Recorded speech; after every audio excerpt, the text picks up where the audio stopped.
第26條，咁呢個問題咧就係關於 resistance 嘅問題啦。咁咧佢就話有兩支 metal rod 嘅 X 同 Y， 咁佢咧有 uniform 嘅 cross-sectional area 嚇。咁當然啦，佢哋係 same material 嘅，跟住咧係有 same volume 嘅嚇。咁跟住之後咧就話，如果 X 咧佢嘅長度同 resistance 係 L 同 R 嘅話咧，咁 Y 嘅resistance 係幾多咧？當如果 y 嘅長度係 2L 嘅時候，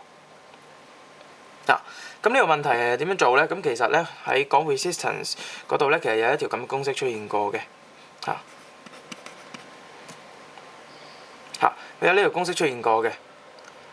咁咧，因為佢個題目咧就話佢哋係 same material，咁所以 rho x 會對 rho y 嘅 ，OK。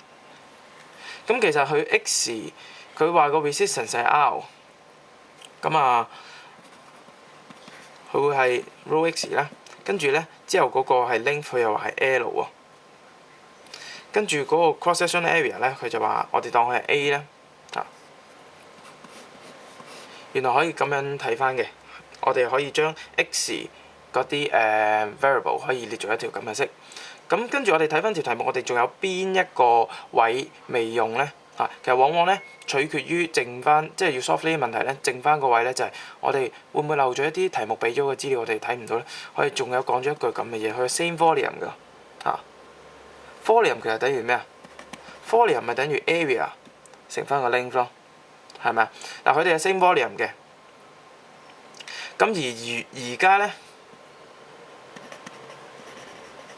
我哋其實都要知道area of 即係 cross-sectional area of 個 y 噶嘛，其實佢得係幾多咧？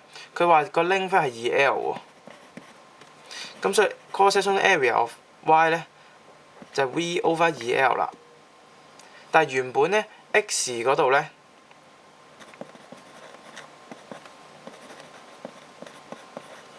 就係 v over L 嘅啫喎，直接。所以 cross-sectional area of y 咧就係AX 除翻2啦 ，OK， 咁所以 RY 係幾多咧？嗱，大家嗰個 material 係一樣啦，咁個 length 係 2L 啦，跟住 area 咧就係 AX over 2啦，咁所以逼翻出嚟咧就會有4嘅 rho x 乘 L over A 啦，咁即係4R 咯，咁呢個答案咯，咁所以答案咧就係 dot 啦。